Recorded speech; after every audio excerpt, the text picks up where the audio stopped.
Hello everyone, welcome back to my channel. So पिछली class में हमने बहुत कुछ रेस्पिरेशन के बारे में पढ़ा था। हमने लवॉइज़ियर के एक्सपेरिमेंट्स भी देखे थे एंड उसमें हमने फिक्स्ड एयर क्या है, रेस्पिरेबल एयर क्या है, सब समझा था। लवॉइज़ियर के सारे एक्सपेरिमेंट्स को समझा था। अब बारी है हमारे पूरे रेस्पिरेशन के एक्चुअल पाथवे को समझने की कि हवा कहाँ से कहाँ तक जाता है। ठीक है, how air passes from your nostrils, आपके नाक से आपके लंग्स तक कैसे पहुंचता है, ये पूरे रास्ते को आज हम पढ़ेंगे। ठीक है, तो पिछली क्लास में मैंने एक ओवरव्यू दिया था। आज हम लाइन बाय लाइन समझने की कोशिश करेंगे। ठीक है, तो मैंने आपको बताया था कि नॉस्ट्रल्स क्या है। नॉस्ट्रल्स वही है जहाँ पे आप अपनी उंगली डाल के नाक साफ करते हो। मैं समझने के लिए बोल रही हूँ। एंड ठीक है, तो air usually enters the body through nostrils. तो हवा कहाँ से जाती है? वही दो छेदों से जाती है जो आपके नाक में है। So this is your nose. यहाँ पे जो दो छेद है, यहाँ से हवा अंदर जाती है। ठीक है, यहाँ से हवा अंदर जाती है। अब हम बात करते हैं उधर से जाने के बाद हवा कहाँ पहुँचती है। उधर से जाने के बाद हवा पहुँचती है कैविटी में, नेसल कैविटी। कैविटी का मतलब होता है space. Nasal cavity, buccal cavity. तो कैविटी का मतलब होता है स्पेस। नेसल मतलब नोस, जो नाक का स्पेस है आपका। नोस्ट्रल से जाने के बाद हवा, वहाँ पे एक स्पेस होता है नाक में, तो वो नेसल कैविटी बोलते हैं। ठीक है, तो वहाँ पे एयर फिल्टर होता है। फिल्टर कैसे होता है ये समझने की कोशिश कीजिए। जो आपका नाक है उसमें म्यूकस लाइनिंग होती है, moist surface of the lining of the nasal cavity. Moist surface of the lining मतलब जो आपका नाक है उसमें एक चिपचिपा सा कुछ फ्लूइड होता है, लिक्विड होता है। ठीक है, चिपचिपा सा होता है। जब आपको सर्दी ज़्यादा हो जाती है तो वो नाक के फॉर्म में निकलता है। म्यूकस बोलते हैं उसको। क्या बोलते हैं? म्यूकस बोलते हैं। जो आपके बलगम नाक के फॉर्म में आपके मुंह से, नाक से आता है। जब वहाँ पे इन्फेक्शन हो जाता है या बहुत ज़्यादा इरिटेशन हो जाता है आपके नाक में, तो क्या होता है, वो जो मॉइस्ट सरफेस जो आपके नेसल कैविटी को लाइन कर रहा था वही बाहर आने लग जाता है और बहुत ज़्यादा प्रोड्यूस होने लग जाता है। तो वो सब खैर रहने दीजिए। Moist surface of the lining of the nasal cavity क्या है? And hairs growing from it size. आपके नाक में क्या होते हैं? छोटे छोटे बाल होते हैं। और जो आपका नाक का कैविटी है, नेसल कैविटी, जो अंदर का स्पेस है, नाक के अंदर का जो जगह है, वहाँ पे क्या होता है? लाइनिंग होता है, मॉइस्ट सरफेस लाइनिंग होता है। ठीक है, वहाँ पे एक चिपचिपा सी लाइनिंग होती है। ठीक है, जब आपको सर्दी जुकाम हो जाता है तो वो चिपचिपा सी लाइनिंग जो है वो निकल के आपके नाक से नाक के फॉर्म में आती है, म्यूकस के फॉर्म में, बलगम के फॉर्म में आती है। ठीक है, वहाँ पे हेयर्स भी होते हैं। तो ये हेयर्स और मॉइस्ट सरफेस क्यों होता है? तो देखिए, जो हमारा एयर है बहुत ज़्यादा पोल्यूटेड है, उसमें डस्ट पार्टिकल्स है। तो वो जब हमारे नाक से जाती है तो क्या होता है, वहाँ पे हेयर्स है। तो हवा जब नाक के ज़रिए जाती है, आपके नॉस्ट्रल्स के थ्रू जाती है, तो क्या होता है, उसमें डस्ट पार्टिकल्स भी होते हैं। यहाँ पे है हेयर, तो हेयर पे जाके वो डस्ट पार्टिकल्स चिपक जाते हैं और आपके अंदर नहीं जा पाते। ट्रेकिया, लैरिंग्स, लंग्स के अंदर नहीं जा पाते। ठीक है, तो लंग्स के अंदर आपके डस्ट पार्टिकल्स नहीं जा पाते। ठीक है, क्योंकि आपके नाक में जो हेयर्स है उस पे जाके डस्ट पार्टिकल्स चिपक जाते हैं, क्योंकि वहाँ पे मॉइस्ट लाइनिंग भी है नेसल कैविटी में। ठीक है, आप समझ रहे हैं बात? तो लेकिन फिर भी पोल्यूशन इतना ज़्यादा हो गया है, बहुत ज़्यादा पोल्यूशन हो गया है, तो जो अपना नेसल कैविटी में जो हेयर की लाइनिंग है या मॉइस्ट सरफेस है, उसके बजाय भी हमारे लंग्स में कार्बन पार्टिकल्स, डस्ट पार्टिकल्स चले जाते हैं और इस वजह से हमारे लंग्स ना ब्लैक दिखने लगता है। तो मैं आपको एक इंटरेस्टिंग पॉइंट बताती हूँ, just to get interest in the subject. क्योंकि आपको पता है मैं एक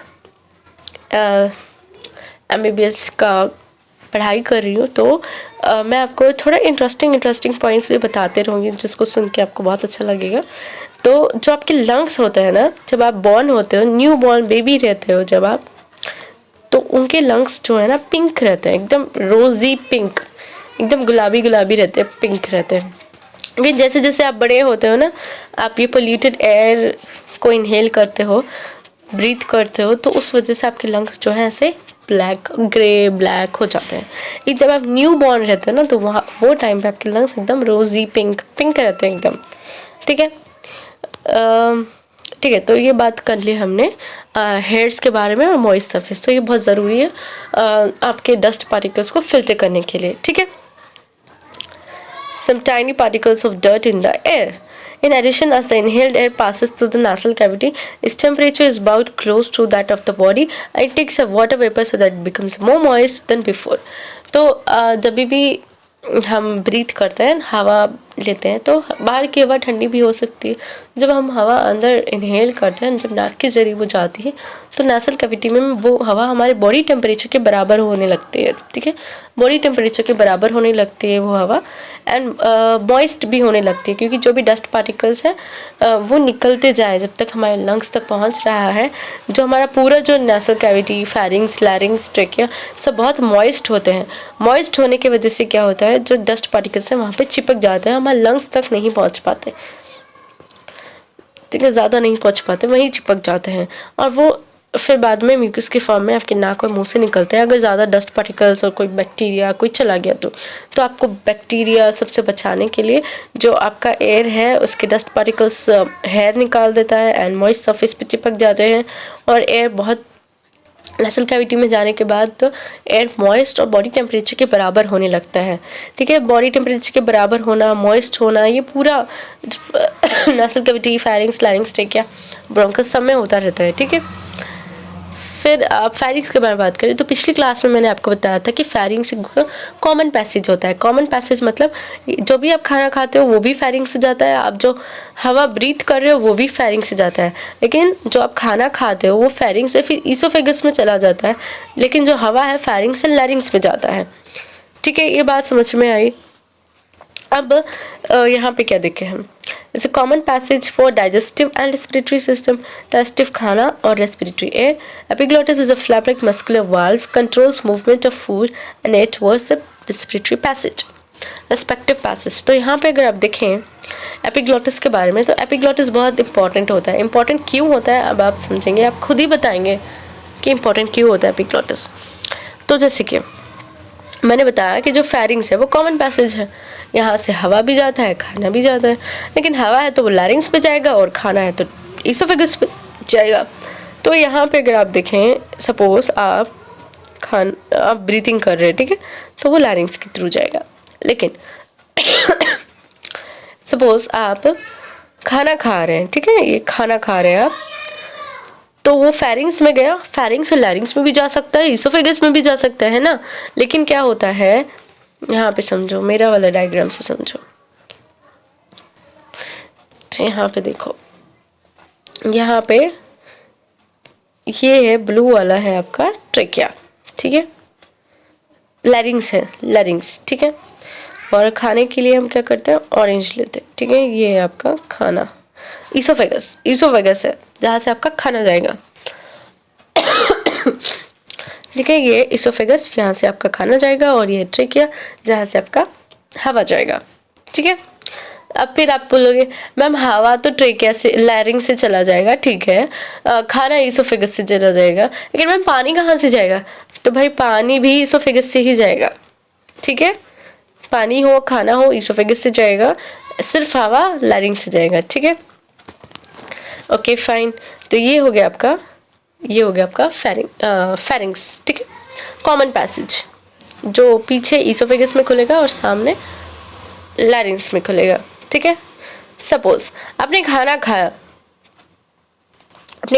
वो खाना दोनों में भी तो जा सकता है ना, दोनों में भी जा सकता है, लेकिन ऐसा नहीं होता। जब भी आप खाना निगलते हो, स्वॉलो करते हो, वो टाइम पे क्या होता है, यहाँ पे जो एपिग्लॉटिस है वो लैरिंग्स को बंद कर देता है, तो खाना आएगा, आने के बाद वो सीधा ईसोफेगस में से जाएगा। लैरिंग्स का तो मुंह ही बंद है, कैसे जाएगा लैरिंग्स में, नहीं जा पाएगा। ठीक है, लेकिन जब आप फिर आप सांस कैसे लोगे, जब आपका निगलना कंप्लीट हो जाएगा तो फिर एपिग्लॉटिस वापस ओपन हो जाएगा। और शायद पूरा डायग्राम ही चला गया।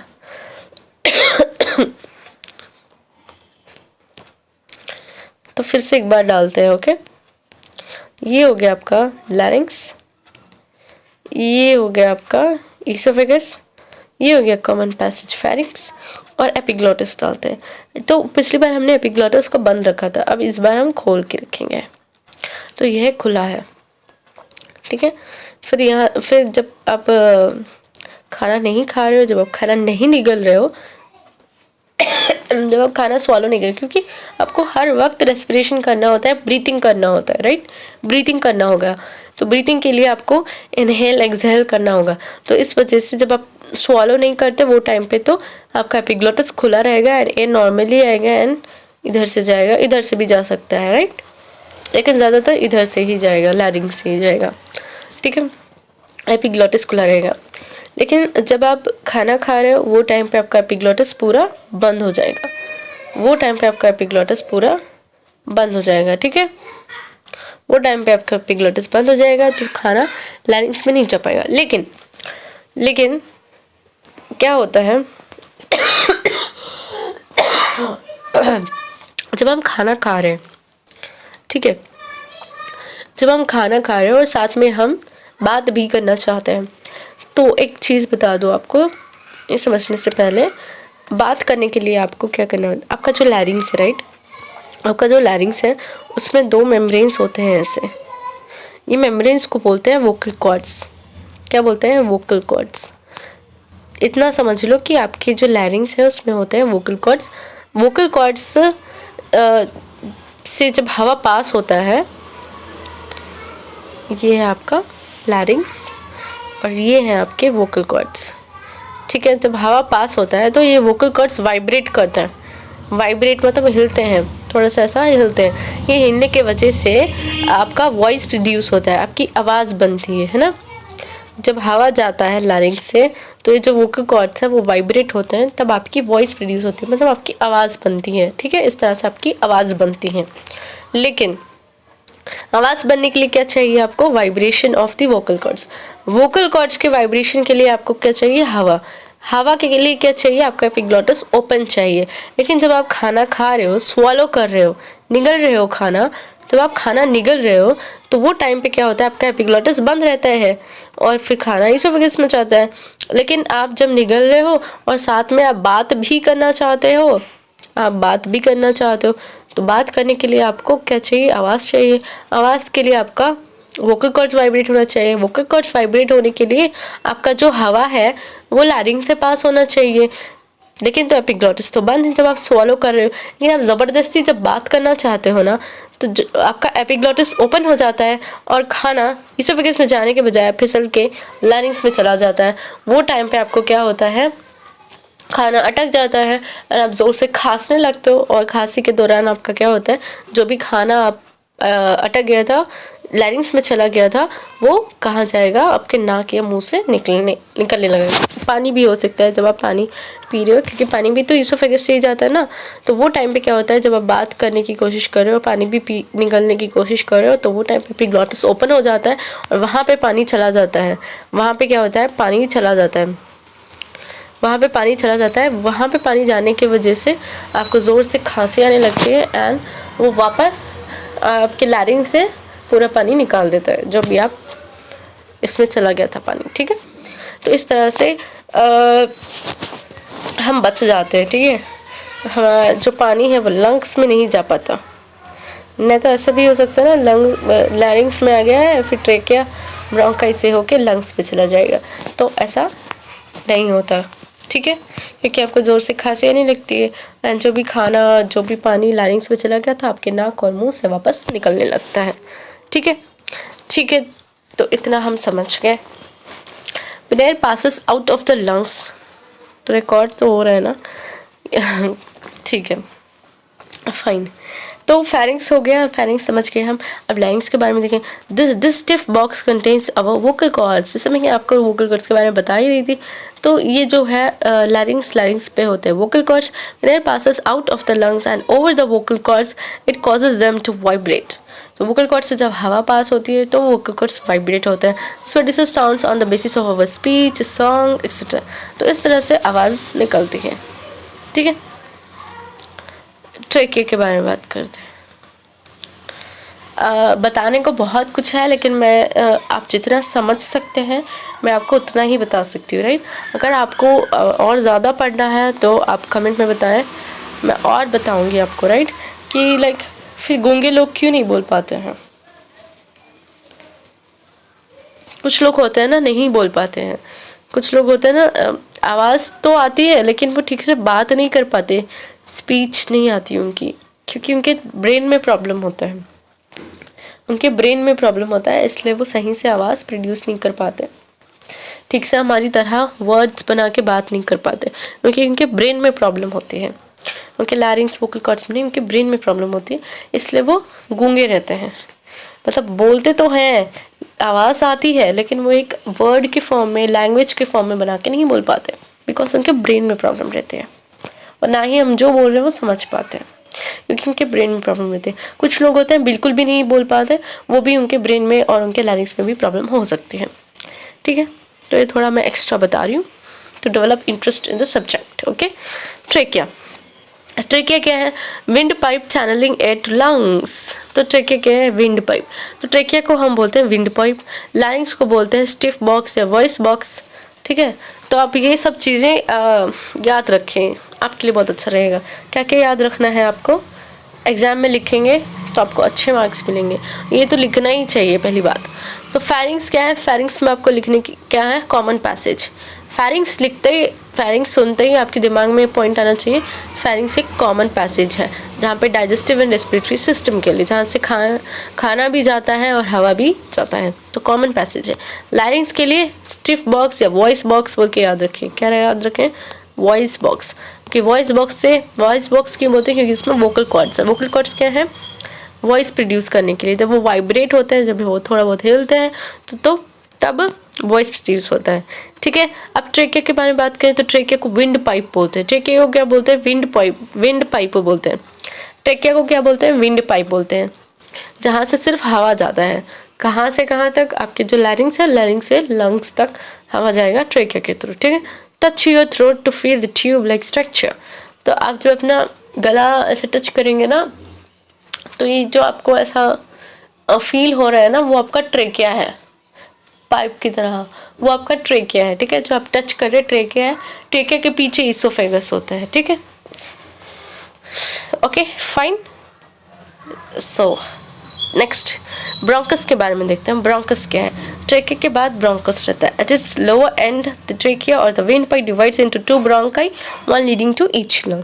तो डायग्राम से समझेंगे। ब्रोंकियल्स क्या है? Each bronchi is further divided into smaller and smaller branches called bronchioles. ये भी डायग्राम से मैं बताऊंगी आपको, ठीक है, डोंट वरी। एल्वियलस क्या है? एल्वियलस पर तो these finally terminate in clusters of air sacs called alveoli in the lungs. तो जो ब्रोंक्यूल्स है, this finally terminate into clusters of air sacs. तो एल्वियलस क्या होता है? एयर सैक्स होता है। एयर सैक्स बोले तो जिसमें हवा भरा हुआ रहता है, एल्वियलाई में हवा भरा हुआ रहता है। एयर सैक्स एक बैग लाइक स्ट्रक्चर, ऐसा स्ट्रक्चर जिसके अंदर हवा भरा हुआ है, उसको बोलते हैं एल्वियलाई।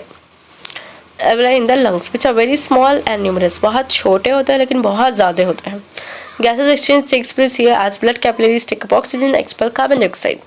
तो gases exchange takes place here. तो यहाँ पे क्या होता है? गैस का एक्सचेंज होता है एल्वियलाई में। किसके बीच में होता है? ये आप पढ़ चुके हैं ऑलरेडी। किसके पिछला वीडियो देखा है तो आपको ये सब मालूम है। आपको पूरे रेस्पिरेटरी सिस्टम मैंने पिछले में शॉर्ट में आपको बता दिया है, उनको पता ही नहीं चला ना, तो that's the trick to learn, okay. तो यहाँ पे क्या है? एल्वियलाई जो है ना, वहाँ पे बहुत सारे ब्लड कैपिलरीज होते हैं जहाँ पे ऑक्सीजन एंड कार्बन डाइऑक्साइड के बीच में एक्सचेंज होता है। मतलब जो ब्लड कैपिलरीज में जो ब्लड होता है वो टिश्यूज से कार्बन डाइऑक्साइड लाए हुए रहते हैं, एंड वो क्या करते हैं, जो कार्बन डाइऑक्साइड टिश्यूज से लाया है वो एल्वियलाई को देते हैं। एल्वियलाई के पास जो ऑक्सीजन है वो ब्लड ले लेते हैं एंड फिर वो टिश्यूज के पास लेके जाते हैं, ठीक है। मैं पिछला वीडियो जो रिकॉर्ड किया था मैंने, उसमें मैंने बहुत डिटेल में बताया था, but because of background issues I have to delete that video, so that's so bad ना। हाँ, ब्लड के बारे में देखते हैं। Blood carries oxygen to each and every cell of the body and carry carbon dioxide from them, okay.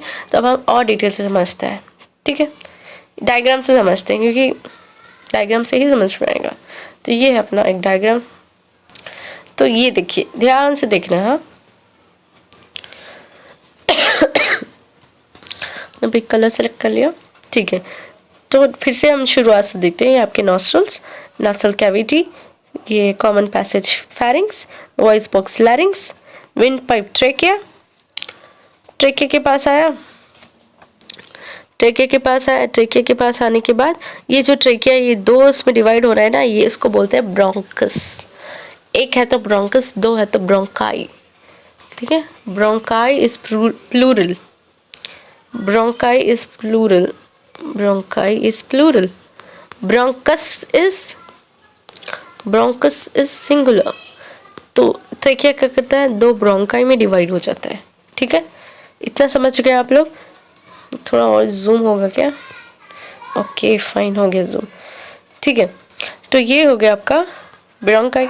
उसके बाद आप ये देख रहे हैं, ये छोटे छोटे छोटे छोटे, इनको बोलेंगे ब्रोंकियोल्स। इनको क्या बोलेंगे, ये जो छोटे छोटे दिख रहे हैं ना, इनको बोलेंगे ब्रोंकियोल्स। फिर ब्रोंकियोल्स और छोटे छोटे डिवाइड होने के बाद एल्विलाई में हो जाएंगे। ये दिख रहा है, इसको बोलते हैं एल्विलाई। एल्विलाई क्या है, ऐसा स्ट्रक्चर रहता है, बैग लाइक स्ट्रक्चर, जिसमें बहुत ज़्यादा हवा भरा हुआ रहता है, तो उसको एयर सैक्स बोलते हैं। सैक मतलब एक कुछ भी, बैग लाइक एक कुछ भी, ठीक है, bag like structure. Air sacs क्योंकि इसमें एयर भरा हुआ है, तो एयर सैक्स होते हैं। एंड इसमें बहुत सारे ब्लड कैपिलरीज होते हैं। ये जो आप डायग्राम देख रहे हैं ना, ये वाला जो चीज़ है ना, ब्रांचिंग, पिछले वीडियो में मैंने बताया था। तो ये वाला जो है ना, इसको बोलेंगे ब्लड कैपिलरीज। ये होता है ब्लड कैपिलरीज। तो जो एल्विलाई है उसमें बहुत सारे ब्लड कैपिलरीज रहते हैं। क्या रहते हैं, बहुत सारे ब्लड कैपिलरीज, ठीक है। I hope you understood this, okay. नहीं समझ आ रहा है, रिवाइंड करके 10-10 सेकेंड पीछे करके जो पार्ट नहीं समझ आया वो आप देख सकते हैं, ठीक है। So that's the benefit of learning online, ठीक है। तो मैं जो भी, मेरा मकसद क्या होता है, मैं जो भी आपको वीडियो में बताती हूँ वो आप लर्न करो। सुनना नहीं है, जस्ट सुन के भूलना नहीं है, लर्न करना है, मतलब उसको समझ के याद रखना है, ठीक है। ब्रोंकस समझ में आ गया, ब्रोंकियोल समझ में आ गया, एल्वियस समझ में आ गया, ब्लड कैपिलरी समझ में आ गया। अब ब्लड कैपिलरीज में क्या बहता है, ब्लड बहता है। ब्लड का काम क्या होता है, ब्लड में क्या होता है, पहले ये बताओ। ब्लड में बहुत सी चीज़ें होती हैं। चलो थोड़ा ब्लड के बारे में बात कर लें। तो ब्लड में तो बहुत सी चीज़ें होती हैं। देखो, ब्लड जो होता है ना, उसमें बहुत सी चीज़ें होती हैं, ठीक है। ब्लड में बहुत सी चीज़ें होती हैं। ब्लड में वाटर होता है, वाटर मतलब लिक्विड सा जो रहता है उसको हम बोलते हैं प्लाज्मा। वाटर और प्लाज्मा में क्या फ़र्क है, प्लाज्मा में बहुत सारी चीज़ें होती हैं, वाटर में तो बहुत कम चीज़ें होती है, प्लाज्मा में बहुत सारी चीज़ें होती हैं। जो आपने खाना खाया है, glucose, amino acids, fatty acids, सब प्लाज्मा में होता है। आपके हार्मोन्स प्लाज्मा में होते हैं, सोडियम, पोटेशियम, कैल्शियम, ये सब प्लाज्मा में होता है, ठीक है। बहुत सारी चीज़ें प्लाज्मा में होती हैं। लेकिन प्लाज्मा में ना बहुत सारा पानी होता है, बहुत सारा पानी होता है। प्लाज्मा के साथ साथ ब्लड में और क्या होता है, ब्लड सेल्स होते हैं। सेल्स क्या होते हैं, ब्लड सेल्स क्या होते हैं, आरबीसी होता है ना, आरबीसी होता है, डब्ल्यूबीसी होता है, प्लेटलेट्स होता है, और बहुत से सेल्स होते हैं। आपके एंटीबॉडीज़ होते हैं, वो सब आपको जानने की फ़िलहाल ज़रूरत नहीं है, ठीक है। एंटीबॉडीज़ वही, जब आप बीमार पड़ते हैं तो जो हमारा जो इम्यून सिस्टम है ना, वो बनाता है एंटीबॉडीज़। तो वो एंटीबॉडीज़ क्या करते हैं, एंटीजन मतलब जो भी बैक्टीरिया है, जो भी इन्फेक्शन है, जो भी बाहर से आई हुई चीज़ें हैं, फॉरेन पार्टिकल्स हैं, उसको अटैक करता है, उसको अटैक करके हमारी बॉडी को प्रोटेक्ट करता है एंटीबॉडीज़, ठीक है। वो अलग चीज़ है। तो अभी हम देखते हैं डब्ल्यूबीसी से ही बनते हैं एंटीबॉडीज़, बी सेल्स बनाते हैं। तो वो सब फिलहाल रहने दीजिए, अभी हम आरबीसी के बारे में बात कर रहे हैं। तो आरबीसी क्या है, आरबीसी क्या है, रेड ब्लड सेल। तो मैंने पिछले वीडियो में बताया था आपको कि जो आरबीसी होता है वो रेड कलर का होता है। आरबीसी रेड कलर का क्यों होता है, क्योंकि उसके अंदर एक पिगमेंट होता है। पिगमेंट मतलब कलर, पिगमेंट मतलब कलर कंटेनिंग सब्सटेंस। तो जो आरबीसी है उसमें रेड कलर का पिगमेंट होता है। आरबीसी में कोई न्यूक्लियस नहीं होता।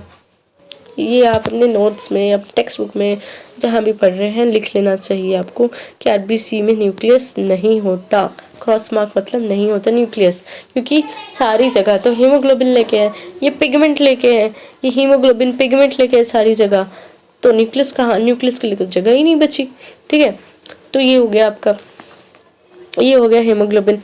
तो हीमोग्लोबिन का कमी है, हीमोग्लोबिन सिर्फ 2 लोगों को पहचानता है, एक होता है ऑक्सीजन, मतलब 3 लोगों को पहचानता है, लेकिन फिलहाल आपके लिए ऑक्सीजन को पहचानता है, कार्बन डाइऑक्साइड को पहचानता है, और क्यूरियोसिटी के लिए मैं आपको बता दूं कार्बन मोनोऑक्साइड को पहचानता है। कार्बन डाइऑक्साइड का ही एक दोस्त है कार्बन मोनोऑक्साइड। ठीक है, कार्बन मोनोऑक्साइड भी एक चीज़ होता है, तो कार्बन मोनोऑक्साइड उसको बहुत पसंद है, लेकिन हमारी बॉडी के लिए कार्बन डाइऑक्साइड बहुत नुकसान है। डेंजर साइन कैसे बनाते हैं भाई, बहुत 2 हड्डियाँ, एनीवेज रहने दो। तो कार्बन मोनोऑक्साइड हमारे लिए डेंजर है, तो हमारे एनवायरनमेंट में भी कार्बन डाइऑक्साइड ज़्यादा, कार्बन मोनोऑक्साइड ज़्यादा नहीं मिलता है। एक इंटरेस्टिंग चीज़ बताऊँ, आपके सिलेबस में नहीं है भाई, लेकिन क्यूरियोसिटी के लिए, एक जनरल नॉलेज के लिए मैं आपको बता रही हूँ। ठीक है, अगर आपको हाई लेवल का पढ़ना है ना, तो आप मेरे चैनल के लिए always, you are always welcome. Okay, आसान भाषा में हम हाई लेवल तक पहुँच जाएंगे। ठीक है, ऐसे स्टोरी सुनते सुनते। तो यहाँ पे देखिए कार्बन मोनोऑक्साइड क्या होता है। तो हेमोग्लोबिन जो है ना, ऑक्सीजन को पहचानता है, कार्बन डाइऑक्साइड को पहचानता है, कार्बन मोनोऑक्साइड को पहचानता है। इन सबसे ज़्यादा उसको पसंद कौन है? कार्बन मोनोऑक्साइड पसंद है। कार्बन मोनोऑक्साइड, ये CO को मैं कार्बन मोनोऑक्साइड बोल रही हूँ, CO। Carbon dioxide CO2, carbon monoxide CO, क्योंकि इसमें एक ही ऑक्सीजन है। ठीक है, क्योंकि इसमें एक ही ऑक्सीजन है, इसलिए मैं इसको बोल रही हूँ कार्बन मोनोऑक्साइड। तो कार्बन मोनोऑक्साइड जो होता है ना, जो कार्बन मोनोऑक्साइड होता है ना, ये बहुत पॉइजनस होता है, क्योंकि हमारी बॉडी को क्या चाहिए? ऑक्सीजन। हमारी बॉडी को क्या चाहिए? ऑक्सीजन चाहिए। लेकिन अगर एनवायरनमेंट में सपोज कार्बन मोनोऑक्साइड है, तो हेमोग्लोबिन ऑक्सीजन की तरफ देखेगा भी नहीं, कार्बन मोनोऑक्साइड को ही लेके जाएगा। क्योंकि अब जो भी सपोज आपके एनवायरनमेंट में बहुत ज़्यादा कार्बन मोनोऑक्साइड है, आपके आसपास बहुत ज़्यादा हवा में कार्बन मोनोऑक्साइड है, आपने ब्रीथ किया, आपके लंग्स में हवा गई, एल्वेलर में गई, वहाँ पे एक्सचेंज हुआ। हालांकि हवा में ऑक्सीजन भी है, लेकिन ज़्यादा कार्बन मोनोऑक्साइड है। हेमोग्लोबिन क्या करेगा? ऑक्सीजन की तरफ देखेगा भी नहीं, कार्बन मोनोऑक्साइड को अपने साथ लेके जाके टिश्यूज़ को दे देगा। जब टिश्यूज़ को कार्बन मोनोऑक्साइड मिलेगा ना, टिश्यूज़ को तो ऑक्सीजन चाहिए, तो टिश्यूज़ को ऑक्सीजन नहीं मिलेगा एंड टिश्यूज़ मरने लगेंगे। ठीक है, टिश्यूज़ विल डाई। तो इसलिए कार्बन मोनोऑक्साइड बहुत जहरीला गैस है। ठीक है, जहरीला गैस है। और कार्बन मोनोऑक्साइड कैसे बनता है? You know, very very interesting thing, carbon monoxide कैसे बनता है। तो जब भी कोई चीज़, जैसे कोई लकड़ी है, कोई लकड़ी वकड़ी है, लकड़ियाँ हैं, वो लकड़ियाँ जल रही हैं। ठीक है, वो लकड़ियाँ जल रही हैं, और वो जलते टाइम पे आपने क्या किया? उसके ऊपर कुछ ढक दिया, उसके वजह से क्या हुआ? ऑक्सीजन नहीं आ पाया, राइट। अब ऑक्सीजन अंदर नहीं है। ठीक है, ऑक्सीजन नहीं आ पाया, ऑक्सीजन नहीं आ पाया। ठीक है, ऑक्सीजन नहीं गया अंदर, तो यहाँ पे बहुत ज़्यादा कार्बन मोनोऑक्साइड है। यहाँ पे क्या है? बहुत ज़्यादा कार्बन मोनोऑक्साइड है। ठीक है, ओके, ये तो ठीक है। ठीक है, ये समझ गए। तो यहाँ पे कार्बन मोनोऑक्साइड प्रोड्यूस होगा जब आप बिना ऑक्सीजन के, बिना जब कोई चीज़ जलाते हो, जैसे लकड़ियाँ जला रहे हो बिना ऑक्सीजन के, तो कार्बन मोनोऑक्साइड बनता है। And carbon monoxide is very dangerous and poisonous gas, क्योंकि ये हेमोग्लोबिन धोखा कर देता है। ऑक्सीजन को लेके जाना चाहिए ना, लेकिन उसको कार्बन मोनोऑक्साइड के ऊपर क्रश है। कार्बन मोनोऑक्साइड को लेके जाएगा वो टिश्यूज़ के पास। टिश्यूज़ को कार्बन मोनोऑक्साइड नहीं चाहिए, कार्बन मोनोऑक्साइड नहीं चाहिए, तो टिश्यूज़ मरने लगते हैं बिना ऑक्सीजन के। ठीक है, ठीक है। तो सपोज एक बंद कमरा है, ठंडी का मौसम है, बहुत ठंडी का मौसम है, एंड यहाँ पे आपने क्या किया? आपने नहीं, किसी ने, ओके, सपोज XYZ किसी पर्सन ने यहाँ पे लकड़ियाँ जलाए। ठीक है, लकड़ियाँ जलाई हैं खूब सारे। ओके, तो यहाँ पे लकड़ियाँ जलाई हैं, रूम पूरा बंद है, जो डोर है ना आपका रूम का, वो डोर भी बंद है। This is locked, room locked है, और हवा नहीं आ रही है अंदर, क्योंकि बहुत ठंडी है। भी आप देखेंगे विलेजेस में ऐसे हादसे बहुत होते हैं। तो रूम पूरा बंद है, टोटली पैक्ड, हवा कहीं से नहीं आ सकती है ना जा सकती। ठीक है, जो भी रूम में हवा है वही है। अब लकड़ियाँ जल रही हैं, यहाँ पे ऑक्सीजन नहीं आ रहा है। ठीक है, लकड़ियाँ बिना ऑक्सीजन की जल रही हैं, यहाँ पे ऑक्सीजन नहीं है। यहाँ पे ऑक्सीजन नहीं है, बिना ऑक्सीजन के लकड़ी जल रही है। अब रूम में एक पर्सन लेटा हुआ है, okay, a person is lying in the room, he is sleeping, he is in deep sleep, he is in deep sleep and यहाँ पे प्रोड्यूस हो रहा है carbon monoxide, the poisonous gas, ठीक है। यहाँ पे प्रोड्यूस हो रहा है carbon monoxide. A person is in deep sleep, बंदा सो रहा है मस्त, एंड यहाँ पे कार्बन मोनोऑक्साइड प्रोड्यूस हो रहा है, CO प्रोड्यूस हो रहा है, ठीक है। उसको कार्बन मोनोऑक्साइड ना का कोई स्मेल नहीं रहता, अब उसके खुशबू या बदबू जो भी बोलो, उसके स्मेल से आप नहीं पहचान सकते कि रूम में कार्बन मोनोऑक्साइड है। आपको नहीं पता चलेगा कि रूम में कार्बन मोनोऑक्साइड है, ठीक है। वो कार्बन मोनोऑक्साइड प्रोड्यूस हो रही है, ही इज इंस्पायरिंग, वो सांस ले रहा है और सांस लेते लेते उसके बॉडी में जा रहा है, उसके टिश्यूज मर रहे हैं और वो धीरे धीरे कोमा में चला जाएगा। कोमा में जाने के बाद और कार्बन मोनोऑक्साइड प्रोड्यूस जैसे जैसे हो रहा है, उसको ऑक्सीजन नहीं मिल पा रहा है, टिश्यूज मरने लगेंगे एंड 10 से 12 घंटे में द पर्सन विल डाई, और पता भी नहीं चला। फिर लोग क्या बोलेंगे, वो तो सो रहे थे, सोते सोते कब चले गए पता ही नहीं चला, क्योंकि रूम में किसी को पता ही नहीं चला कि रूम में कार्बन मोनोऑक्साइड बन रहा था, क्योंकि यहाँ पे जो लकड़ियाँ या जो भी आपने जला के रखा है बिना ऑक्सीजन के प्रेजेंस में, इस वजह से कार्बन मोनोऑक्साइड प्रोड्यूस हुआ और ये इसके बॉडी में चला गया, और ये पहले तो डिस्कम्फर्ट फील करेगा, धीरे धीरे कोमा में चला जाएगा, कोमा में जाने के बाद मर जाएगा। तो इस तरह से होता है, तो इसलिए बच के रहो, कोई भी चीज़ आप जलाते हो सोने के टाइम पर उसको बंद करके सो, ओके। तो carbon monoxide is a very poisonous gas, क्योंकि यहाँ पे हीमोग्लोबिन क्या करता है, कार्बन मोनोऑक्साइड के साथ मिलने के बाद ऑक्सीजन को नहीं लेके जाता टिश्यूज़ के पास, लेकिन लेके जाता है कार्बन मोनोऑक्साइड को, CO को, ठीक है। तो आपके सिलेबस में नहीं है ये सब, बट ये जानना थोड़ा इंटरेस्टिंग हो जाता है ना, इंटरेस्ट आया ना आपको, कुछ नया सीखने को मिला ना, so that's my aim. Do you know, यहाँ पे देखते हैं, the interior of lung is divide into millions small chambers, millions of small chambers, thus tremendously increasing the moist surface available for transfer of gases between air and blood. The lining of the lungs are much folded, and so the total surface area is enormous. If all alveoli of our lungs are spread out, they will cover an area of about 160 meters square, equivalent to the tennis court. Tennis court होता है ना, जहाँ पे tennis खेलते हैं, बहुत बड़ा court होता है, मतलब बहुत बड़ा ऐसा जगह होती है, ठीक है, यहाँ पे टेनिस खेलते हैं। तो अगर आप क्या करोगे, जो अपने लंग्स है, जबकि लंग्स में एल्वियोलाई है ना, बहुत सारे एल्वियोलाई है, ठीक है। अगर आप अपने lungs moist surface available for transfer of gases, the lining of lungs are much folded so that total surface area is enormous. तो उनका सरफेस एरिया ज़्यादा है। अब सरफेस एरिया क्या होता है इसके पीछे मत पड़ो, दिस इज़ आपको आगे जाके समझ में आएगा, लेकिन मैं ऐसा समझा देती हूँ कि आपने एक बड़ा सा डब्बा लिया, डब्बा रहने दो, सर्कल लिया, ठीक है, आपने सर्कल लिया, सर्कल लेने के बाद यहाँ से आपने ब्लड के साथ गैस एक्सचेंज करनी है, तो यहाँ से ऐसे एक्सचेंज करेगा, ठीक है। कितना सरफेस है, इतना सरफेस एरिया है उसके पास एक्सचेंज करने की, इतना एरिया है उसके पास एक्सचेंज करने।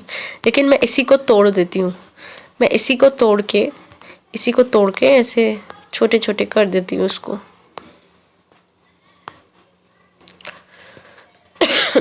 ऐसे छोटे छोटे कर देती हूँ, ओके। मैंने इतना छोटा छोटा कर दिया है ना। इतना छोटा करने के बाद क्या होता है, अब यहाँ से भी एक्सचेंज कर सकता है ब्लड, यहाँ से फिर इन लोगों के इसमें से, ठीक है।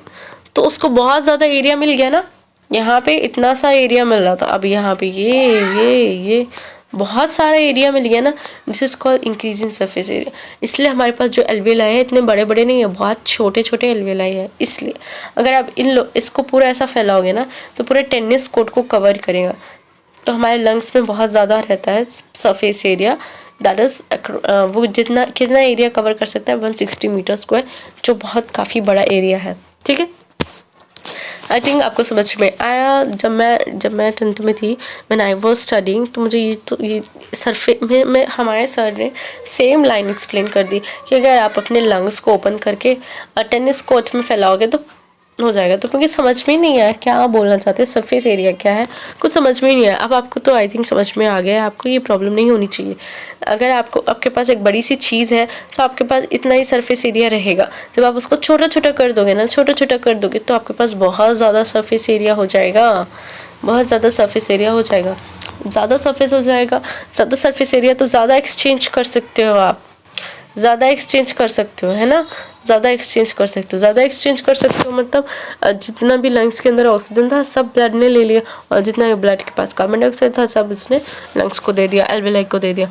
तो इसका मतलब ये होता है। इसलिए लंग्स एक ऐसे ही नहीं है, लंग्स पूरा ऐसा नहीं है, उसके अंदर छोटे छोटे एल्वेलाई हैं। फिर ये एल्वेलाई को मेम्ब्रेन कवर करते हैं, जिसको हम प्लूरा बोलते हैं, हम आगे देखेंगे, ठीक है। तो यहाँ पे पूछ रहा है what will happen if respiratory tract is not moist. तो डस्ट पूरा आपके लंग्स में चला जाएगा, इसलिए मॉइस्ट रहना बहुत ज़रूरी है, ताकि जो भी डस्ट है, बैक्टीरिया है, पैथोजन है, इन्फेक्शन है, वो सब लंग्स में चिपक जाए, रेस्पिरेटरी ट्रैक्ट में चिपक जाए और लंग्स में ना जा पाए, ठीक है। Both lungs similar in size नहीं, दो भी लंग्स सिमिलर नहीं होते, क्योंकि जो हमारा थोरैक्स वाला रीजन है उसमें लंग्स रहते हैं। अब थोरैक्स क्या है ये सब आपको, थोरैक्स देखो, हमारा जो बॉडी है उसको हमने हेड, नेक, थोरैक्स, एब्डोमेन में डिवाइड कर दिया है, ठीक है। तो थोरैक्स में क्या होता है, थोरैक्स वो रीजन है जहाँ पे आपके लंग्स रहते हैं, हार्ट रहता है, ठीक है। तो थोरैक्स आपका वो रीजन है जहाँ पे आपका रिब्स रहते हैं, रिब्स रहते हैं आपका, और लंग्स रहते हैं, और आपका हार्ट रहता है। उस रीजन को हम क्या बोलते हैं, थोरैक्स बोलते हैं। तो फिर से एक बार बोल रही हूँ, थोरैक्स क्या होता है, वो रीजन होता है जहाँ पे आपके रिब्स होते हैं, आपके लंग्स होते हैं, और आपका हार्ट होता है, ठीक है। Did you get that? आपको आई थिंक समझ आ रहा है। अगर आपको समझ आ रहा है तो गाइस लाइक क्यों नहीं कर रहे हो, सब्सक्राइब क्यों नहीं कर रहे हो? दिस इज़ फॉर फ्री, इतना फ्री एजुकेशन, इतना डिटेल में हर चीज़ समझाना टाइम निकाल के, so it's not a joke, right.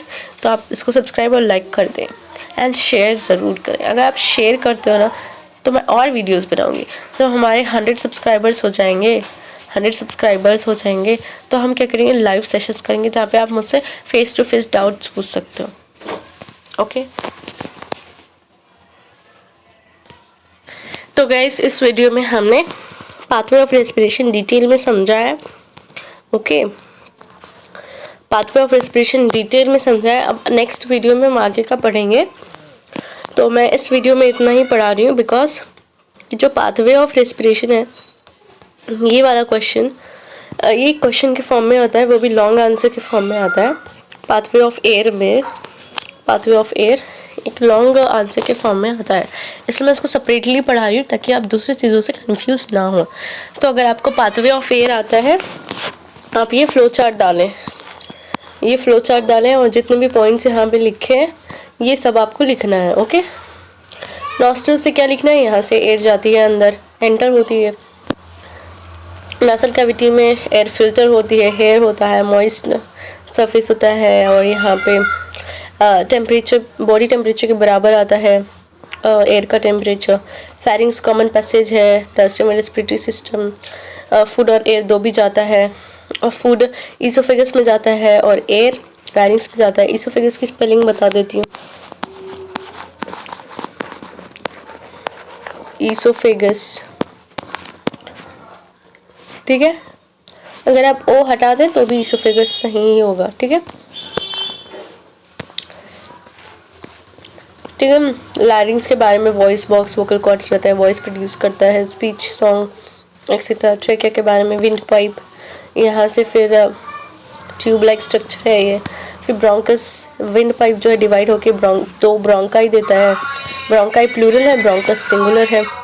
फिर ब्रोंकाई और डिवाइड होता है, फर्दर डिवीजन होता है, स्मॉलर ब्रोंकियोस बनता है। फिर ब्रोंकियोस जहाँ पे टर्मिनेट होते हैं, सपोज ये मैं एक अच्छा सा ड्रॉ करके बताती हूँ आपको, हाँ, ट्रेकिया वाला पार्ट। तो ये हो गया आपका ट्रेकिया, फिर यहाँ पे आके दो में डिवाइड हो गया, फिर ये और डिवाइड हो गए,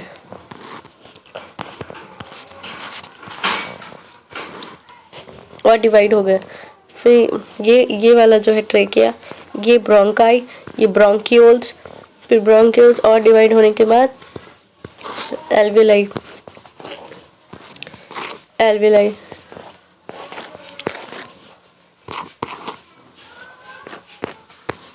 ठीक है, एल्विलाई बनेगा।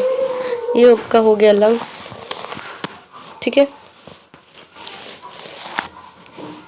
ये आपका हो गया लंग्स, ये और डिवाइड होंगे और एल्विलाई में बन जाएगा। तो इस तरह से आपको एक रफ डायग्राम भी अगर डाल दोगे तो बहुत अच्छे मार्क्स आएंगे, फुल ऑन फुल मार्क्स आएंगे। ओके, और बता देना कि जो एल्विलाई है उसका सरफेस एरिया बहुत ज़्यादा रहता है, जो एक टेनिस कोर्ट के बराबर भी रहता है। ओके, तो इतना बता देंगे। एंड बताना कि the whole passage from nostril to alveolus is moist and warm, क्योंकि हमारे बॉडी टेम्परेचर के बराबर रखना चाहिए, ठीक है, मॉइस्ट एंड वार्म रहता है। हमारा जो भी नॉस्ट्रल्स नसल कैविटी से लेके अगर आप लंग्स तक देखेंगे सब मॉइस्ट है, कच्चा कच्चा है, क्योंकि जो भी डस्ट पार्टिकल है हम कोशिश करते हैं कि ज़्यादा से ज़्यादा डस्ट पार्टिकल चिपक जाए, ट्रेकिया में चला जाए और हमारे लंग्स में ना जा पाए, और लंग्स में अगर जाएगा वहाँ से फिर ब्लड में भी जा सकता है, तो इसलिए पूरा मॉइस्ट और वार्म रहता है। देखिए, ये क्वेश्चंस के बारे में हमने डिस्कस कर दिया। हाँ, और एक क्वेश्चन हम देख रहे थे, राइट, अब both lungs in similar in size, तो नहीं रहता, क्योंकि जो ये वाला डायग्राम में अगर आप देखें हार्ट रहता है, जो लेफ्ट साइड रहता है ना, आपकी लेफ्ट साइड आपका दिल होता है, ये आपका दिल है, ये आपका दिल है, तो लेफ्ट साइड दिल होता है, इसलिए लेफ्ट वाला लंग जो है वो छोटा सा होता है, वेराज राइट वाला लंग बड़ा होता है। अब ये वाला राइट वाला बड़ा है और लेफ्ट वाला छोटा है, तो जो राइट वाला है वो ज़्यादा हैवी भी होगा, इसका वज़न भी ज़्यादा होगा, और लेफ्ट वाले का वज़न भी कम होगा, ठीक है, समझे। ये वाला सवाल का जवाब भी मिल गया आपको। Why are alveoli so small and uncountable in number, ताकि जो एक्सचेंज होता है ब्लड और एल्विलाई के बीच में वो मैक्सिमम एक्सचेंज के लिए, जो मैक्सिमम सरफेस एरिया के लिए स्मॉल और अनकाउंटेबल होते हैं। For maximum surface area, to obtain maximum